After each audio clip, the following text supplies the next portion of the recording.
ich habe früher wart ihr im Kegelclub. Weißt du das noch? Ihr habt früher immer gekegelt. Das ist auch schon lange her. Bisita na namin si Oma ngayon. Dito kami sa Ayasgon. Bili kami ng duna ni Martin. Ito. Tagal na kami hindi nakakain ito. Kaya bibili kami ngayon. Doon. Yan, tapos na kami. Nakabili na kami ng pagkain ni Martin. Gutom na talaga kami. 2 hours kami doon kay Uma. Kami ang nagpakain sa kanya. Buti na lang nandun kami kay kumain talaga siya at uminom. Yan lang namin ba. Palagi namin siyang kinakausap para kasi ayaw niya sa tubig. Hindi daw masarap. Buti na lang yung pagkain na binigay sa kanya. Kasi sabaw-sabaw mo na si Uma. Bawal yung mga solid solid food ba. Yan, uwi muna kami sa bahay. At kakain. Jesus, maraming gutom ko talaga. Uy, wala kaming tanghalian ngayon. Nag-breakfast lang kami kanina. Kakain na tayo. Nasa bahay na kami. Galing kami kay Uma kanina. At hinintay talaga namin na ihatid yung pagkain niya para kami magpakain sa kanya. Dahil kahapon, nung pumunta kami doon, natulog. Kahit ilang beses namin ginising, ayaw niya talaga. Kaya hindi na lang din namin pinilit at hinayaan na lang din namin siyang matulog. Baka hindi natulog ng madaling araw. Kaya umuwi kami. Kanina pumunta kami ni Martin. At kami lang dalawa. At hinintay talaga namin na dumating yung magatid ng pagkain ni Uma.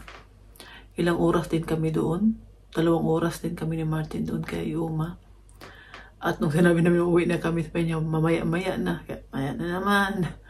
Pero naubos po niya yung sabaw na binigay sa kanya. At yung tubig, pinipilit ko talaga si Uma. Pero dinadahan ko lang ba, parang kinakausap ko lang siya para hindi niya maalala na yung tubig na iniinom niya, hindi siya nasarapan. May tea din siya. At sabi din ng nurse kahapon na si Uma, siya lang din yung mag-isa yung kumain. Ganyan ba? Kaya nakakatuwa dahil lumalaban si Uma ba? Kahit may naman, yung naramdaman niya medyo okay na siya. Kaya lang, hinihintay lang yung mga resulta ng iba pang check-up niya. Kaya hindi pa siya pwede umuwi. At bawal pa si Uma kumain din ng mga patatas, yung sa kanya mga yung mga liquid muna. Ulayin muna yung mga solid food muna dahil bawal sa kanya. Yung mga sabaw-sabaw muna siya, yung yogurt, yan na muna yung kinakain niya, pudding. At buti naman kahit kanina pinakain namin siya. Ako yung sa kanya, naubos niya yung sabaw. Kaya nakatuwa ba dahil kinakausap namin siya doon. Yun na naman, galit na naman siya kaya may babae daw sa likod niya. Yung palagi niya sinasabi dito sa bahay namin. Kaya yun lang po muna ang update kay Uma. At maraming salamat sa inyong, sa mga nag-alala kay Uma at sa mga nagdasal kay Uma. Maraming salamat sa inyo. At ako po muna ay mag-toothbrush na. Hindi na ako magpunas ngayon dahil na ako kanina naligo. Bago kami napunta kay Uma. At update din sa likod ko. Ngayon, araw na to, hindi na ako uminom ng gamot. Kahapon lang, 2 beses. At siguro ba na, tagal ko kasi natulog sa ganito na side, left side. Ilang oras, hindi ko alam ilang oras. Tapos napansin ko na lang na parang sumakit na yung likod ko. Kaya nagising ako. Tapos inom ako ng kape. Tapos nagbihis, pumunta kami ng city. Tagal namin kahapon sa labas dahil may ganap doon sa eskwelahan nila Philip. Ayun, nalamigan siguro ako. Grabe, hindi talaga ako makagalaw sa sakit. Para kang manganganak. Alam mo yung manganganak pag yung sakit na kailangan mo nang huminga ng malalim. Tapos pag mawala yung sakit, ayan, kadyon ka nagiginhawa. Yun talaga yung naramdaman ko hapon. Dito talaga, sa gilid. Sakit talaga. Grabe. Tapos parang tusok-tusok yung sakit pa. Buti na ngayon, naramdaman pa ako na sakit pero hindi na siya grabe at hindi na din ako minom tambal. Ako po yung isang tao na matiisin po ako. Pag naramdaman pa ako sa katawan na masakit, pag kaya ko pa, hindi talaga ako umiinom ng gamot. Pag nakita po ako ni Martin na umiinom ng gamot, yan na po talaga na, hindi ko na po yan kaya. Kahapon, hindi ko talaga kaya. Nag-shopping kami kahapon. Tandahan talaga yung lakad ko ba. Tapos pag sumakit na naman, ganyan talaga ako. Tapos lakad, parang manganak ba? Sabi ko, nakaloka naman to. Bigla na lang po talaga yung kahapon. Sigurado po ako may naipit na ugat. Tapos lumabas ako nalamigan. Ang lamig kahapon dito. Ngayon, 13 degrees kanina sa amin. Hindi masyadong malamig kumpara kahapon nung isang araw. Kaya nag-snowman. Pagkatapos kanina, yun, takot talaga ako na sumakit ulit pa. Sabi ko, nagdasal talaga ako, Lord. Hindi po ako pwede magkasakit dahil may alaga po ako. Uuwi na po yung mother-in-law ko next week. Baka uwi na kasi sa next week. Tapos yung mga anak ko, hatid ko bukas si Fiona sa eskwela, sa Lunes sa eskwela, na ako maghatid dahil sa Martin pang umaga. Kaya yun, nagdasal talaga ako. Salamat sa Diyos at nawala naman yung sakit kanina. Ay, naku, hindi talaga madali na magkasakit ba yung mga nanay ba? Tapos maraming trabaho, di ba? Kasi sabi ko sa sarili ko, kahit kaano pa karami yung trabaho ko, kaya ko basta di lang ako magkasakit pa. Kaya kung may masakit ka naramdaman sa katawan, hindi ka makapag-concentrate, hindi mo malagaan ng maayos yung mga anak mo. Dahil syempre, may sakit ka minsan, tinitiis mo. Pag hindi mo na talaga kaya, yan, inom ka na talaga ng gamot. At gusto mo lang yung mag-relax ka, diba? Hindi man na pwede yan dito, mag-relax tayo. Wala mo tayong katulong. Lalo na pag wala dito si Martin, magtrabaho, diba? Kahit may sakit, hala, Bera. Trabaho pa rin. Kailangan talagaan si Uma. Kaya, mahirap. Kaya saludo po ako sa lahat ng mga nanay na grabe yung mga power natin. Kahit may mga sakit tayo, wala. Basta para sa mga anak, para sa pamilya, kilos talaga tayo. Parang mawala yung ramdaman. Kaya pag ako po nilalagnat, ay pure usog lang po, no? Hindi po ako lagnatin na tao. Yung mga sakit-sakit lang sa likod, lalo na yung tinglamig ngayon, sus. Sa summer po, hindi po ako makakaramdam ng mga sakit-sakit na ganyan. Pero pag tinglamig... Magandang umaga po sa inyong lahat. Naglakad na kami ni Fiona ngayon papunta sa eskwelahan nila. Hindi masyadong malamig. Dahil sinabi ko po kahapon na 13 degrees dito sa amin. Tapos ngayon, 8 at... Makumpara mo talaga yung lamig ngayon. At naglamig nung isang araw nung nag-snow. Grabe. O kahapon kasi nung Sabado ba? Ano lang yun Sabado? 1 degrees na nga tayo, no? -1. Nahatid ko na si Fiona. Ngayon pa uwi na ako ng bahay.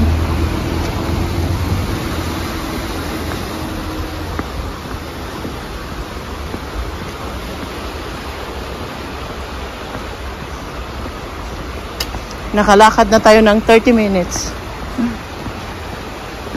Naglakad lang kasi kami ni Fiona.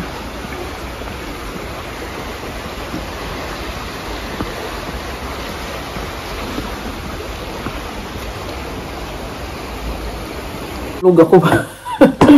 Alam mo ba ninyo, pag uwi ko kanina, galing ako naghatid kay Fiona. Yung basura, tinapon ko. Ilang beses ako nagtapon ng basura dito sa taas, sa baba, tapos sa basement namin. Tinapon ko talaga lahat yung basura dito sa loob ng bahay. Pagkatapos naglaba ako, in-off ko muna yung mga heater sa bahay at binuksan ko yung bintana para fresh air ba. Tapos, sabi ko, hindi pa ako nagugutom kasi nasanay ako ba na hindi talaga ako minsan nag-aalmusal. Parang diretso-diretso na yung kain ko ba sa tanghalian tas sa hapon na naman. Yan na yung nasanayan ko. Ilang weeks na ko na yung ginagawa. Kaya sabi ko, maghiga lang muna ako. Alas 10 na yun, maghiga lang muna ako. Kasi yung lulutuin ko ngayon pagkain kay Martin, madali lang naman siya. Sabi ko sa sarili ko ba. Maghiga ako din sa kumatulog, kaya hindi naman ako inaantok. Hindi ako kasi maaga ako natulog kahapon. Hindi naman ako inaantok. Tapos parang naburingan na ako pa dahil tahimik ng bahay namin, ako lang mag-isa. Wala si Uma, wala yung mga bata, wala si Martin. Kasi si Martin pang umaga ngayon. Sabi ko, maghihiga na muna. Hanggang sa nakatulog ako. Natawa ko ba hanggang sa nakatulog ako. Tinan po niyo, alas 2 na ngayon pa lang ako nagkape. Kumain ako ng isang tinapay, tapos niluto ko yung pagkain ni Martin. Nagluto pa ako ngayon ng sausage po na goulash ba, yung tawag yan dito. May mga paprika, pakita ko sa inyo. Naman ko na itong kape.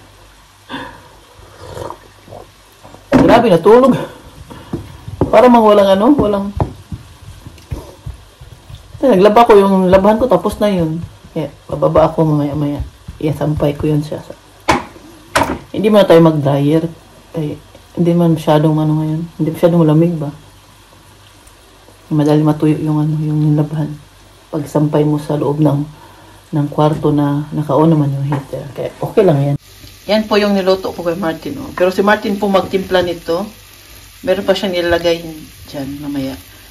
Bali, ni-prepare ko lang siya para pagdating niya, galing trabaho, siya na maglagay nung kasi siya yung magaling eh. Masarap yung timpla niya ba? Kakain din ako niyan konti. Tayin ko lang kasi, na lang, 10 minutes na lang, nandito na si Martin. Luto naman yan siya. Yan po ay tawag ni Martin, Borscht Gulasch. German pa more. Sausage. 5 Gewürzpulver ist noch mit dran. Yan o, luto na. Dumating na si Martin. Siya nagtimpla. Ano yung timpla niya? Dali lang. Kain na. Bon appetito. Buti na appetit, Ale. Bumili po ako ulit ng pistachio croissant. Ito siya. Tag 99 cents. O, binalot talaga nila sa box. Diba last time, hindi naman yun nakabalot. Yung binili ko sa Ribe. Ngayon nakabalot siya. Kainin natin. Ito na yung ko ngayon. Tanghalian ko. Hindi ako nagluto. Para sa akin. Kumain ako ng tinapay kanina. Yun lang. At ito. Uy. Inom daw siya ng kakao daw. Kaya lang, wala ng gatas ito sa taas. Ayaw niya bumunta sa baba. Takot siya. Takot ka sa baba, Pino. Wala mang multo sa baba, Pino. Yun ah. Hast du keine Milch? Ja, trink ich ihn so mit Wasser. Schmeckt nicht. Ja, hol Milch. Luto na ang pagkain ni Ate Michelle. Schnitzel at saka itong gulay na mix ba? German daughter, German Schnitzel. Yan yung paborito niya. Na-request niya. Ayan, kinuha ko ng aking Christmas tree doon sa baba. Sinabi ko noon ba, after Halloween, ko na tong Christmas tree namin. Ako, matapos ng November, hindi pa nagawa. Tapos ngayong Sunday, first Advent na, diba? Kaya, nilapas ko na talaga siya. Naglinis muna ako dyan. Siyempre, naglinis ako sa bintana. At nagmap na ako. At ito, tanggalin ko na. Hindi ko alam kung kaya ko to kasi last time si Martin naglagay nito eh. Pero kasi ako, gusto ko na matapos ba para pag dating ng mga bata mamaya, lalo na si Fiona. Yun pa naman ang pinaka-excited sa lahat. Makita na niya tong namin. Christmas tree. Agay, ginoo ko. Kaya ko naman siguro to. Kaya ilagay ko na siya. Kaya lang, ang problema, nag-isip ako kung kulay red or neutral pa rin yung edit ko ngayon. Kasi parang gusto ko yung neutral lang ba. At kasi dito brown, kasi lahat ang dito sa kwarto nila. Parang bagay din yung white, beige, yung cream ba.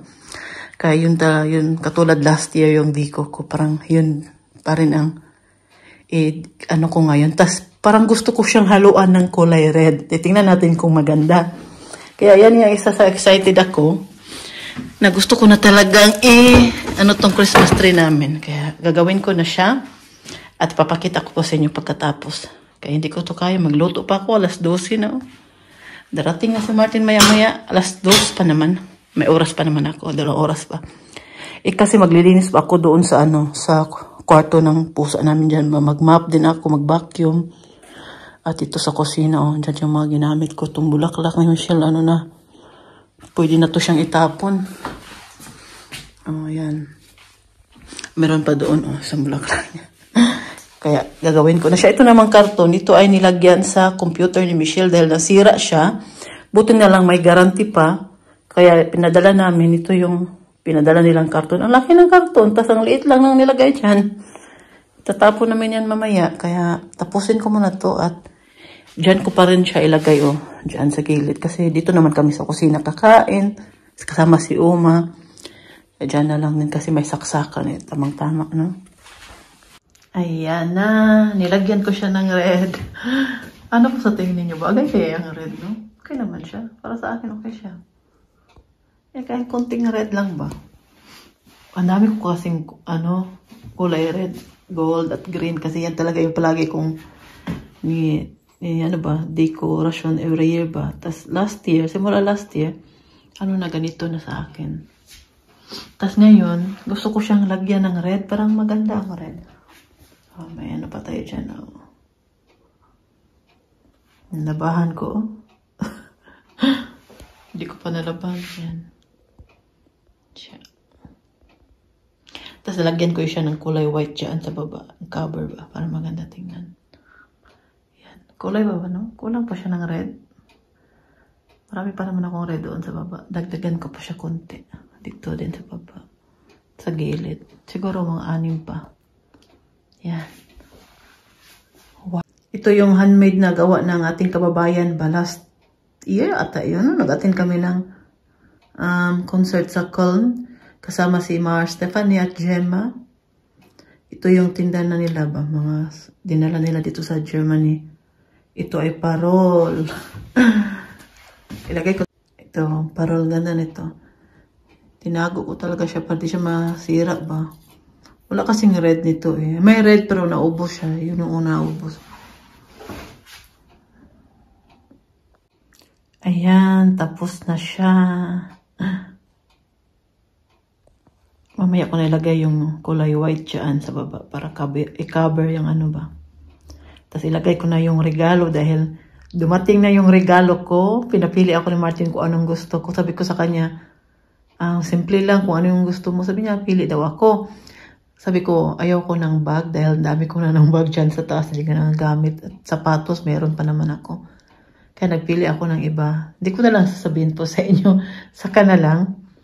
At sabi ko sa Martin, di lang tayo mamili ngayon ng maraming regalo sa sarili natin ba? Para siguraduhin lang natin yung mga bata. Kasi, magtipid tayo, sabi ko kay Martin.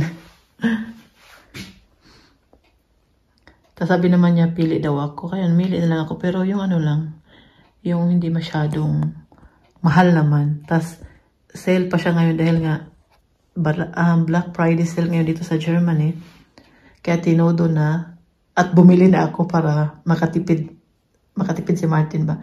Kaya yung regalo ko, ang unang ilalagay dyan sa baba. At anong tawag dyan regalo ng mga bata din. Meron na din kasi ako nabili. Babalutin ko na siya. Ilalagay ko na dyan sa Christmas tree natin. Itong lamesa, pag Pasko na, naman yan namin, dito sa gilid ba. Tapos mataas naman yung nila pwede siya mataas ito. Lang yan siya doon din na side. Kaya mahaba yan siya. Kasya kami. At yan, tapos na. Matutuwa ako mamaya pag-uwi ni Fiona kasi nandyan na yung Christmas tree namin. Siguro ilalagay ko yung kulay red. Parang yung red parang siya yung para sa akin yung red ang maganda tingnan dyan sa Christmas tree. Dagdagan ko pa. Meron pa naman akong red doon sa baba. Kunti lang yung muna yung kinuha ko kasi gusto ko lang itry kung bagay ang red. Yung bagay naman. Kasi meron po akong plato na bili sa TK Maxx. Ipapakita ko po sa inyo. Ito siya nabili ko to siya sa TK Maxx 3 years ago na. Ipadala ko nga santo sa Pinas. Hindi ko pala siya nadala sa karton. Nung nakita ko nakalimutan ko pala ito ilagay sa karton kasi gusto ko sana ito ibigay sa mama ko. Kaya sabi ko, naisipan ko, sige okay lang kasi pwede ko na naman siya gamitin ngayong Christmas dito sa amin. Ayan siya. Maganda naman tingnan. Tapos lagyan ko siya ng cover na dito yung lamesa. At basta parang gusto ko na may kulay red. Lagyan natin dito ang ating plato. Dapat mag-ready na kasi ako kay December 1, yung first advent na. Kailangan matapos na itong lamesa. Ayan. Bagay din naman, ang kulay nitong plato na to, no? Kaya siguro gagamitin ko yan siya ngayong Pasko. Or kulay white. Titingnan na lang natin. Pero mas maganda dito siya kay... Ayan. Magluto na naman tayo ngayon. Buti na lang ba na madali lang itong lutuin ko. Kaya si Martin, ilang minuto na lang darating na. Ginawa ko. Dito ko sa baba kasi naglinis, nagdiko. Hindi pa nga ako tapos eh. Bukas uuwi na si Uma. Salamat sa Diyos. Uwi na si Uma bukas. Tumawag kanina ng taga-hospital na meron pang last check-up si Uma bukas bago siya uwi. Kasi tanong nila kung yung bahay ba kung may hagdanan. Tanong talaga nila yan para pag-prepare nila ba. Pero ganun pa rin ang maghatid, magreklamo sa hagdanan. Katawa ko last time ba yung naghatid kay Uma ba? Grabe talaga yung niya. Nainis talaga siya sa bahay namin. Sabi niya, wala bang posibleng kwartong gawin dito? Swerte lang talaga nung time rin dahil wala akong gana na, wala ako sa mood na sagutin siya. Kasi alam ko naman yung trabaho nila, hindi madali. Pero hindi pa maganda yung niya. Parang galit siya ba? Parang inis na inis siya nung time na yun. Tapos sabi pa niya, wala bang magawang kwarto dito sa baba? Yung basement pa yung baba namin. Saka kung may kwarto doon sa baba, 2, doon yung nakalagay yung mga gamit namin, mga hindi namin ginagamit dito sa taas. Parang stock room ba? Tapos doon isang kwarto, isa yun, lalagyan ng mga stock namin na pagkain. Tapos isa, 3 pala yung kwarto sa baba, maliit na kwarto. Yung isa naman ay doon ako naglalaba. Yung liliit na mga bintana doon, hindi naman pwede gawan yun ng kwarto na doon matulog si Uma. Diyos ko. Walang malanghap na hangin doon si Uma sa baba. Dahil ang liit-liit ng ng bintana. So, galit na galit talaga siya ng time. Hindi naman siya galit na galit. Yung inis ba? Nainis siya. Wala naman kami magawa sa bahay namin. Kaya alam naman nilang lumang bahay to. Kung kaya lang sana namin buhatin si Uma na kami, no? Kami na magbuhat. Hindi naman pwede na kami. Baka may... Kaya nga sila yung tinawag dahil sila yung expert sa mga ganyan ba, magbuhat ng mga pasyente sa bahay. Ihatid nila. Nagalit man siya ng time na yun, eh. Stricta talaga yung mukha niya. Nausap niya ako. Parang inis na inis siya. Siguro, yung araw niya yung time na yun. Hindi maganda yung araw niya sa trabaho niya. Tapos yung mga pupunta naman ditong iba, sabihin naman, meron pang mas malala dito sa sitwasyon ng bahay niyo. Mas may pa daw. Sa na-experience nila. Iban ang iba, friendly. Sabi ko kay Martin, pag pupunta yan sila dito, sabi ko kay Martin, bigyan natin ng kunting pera ba kay, syempre balik pasalamat na din kay di ba din malalim yung trabaho nila, no? Alam naman natin na hindi talaga madali yung trabaho nila magbuhat ng mga pasyente. Aray ko, nasugatan tuloy ako, Diyos ko Lord. Alam naman natin na hindi madali yung trabaho nila pero wala din kami magawa kay bahay namin luma man to.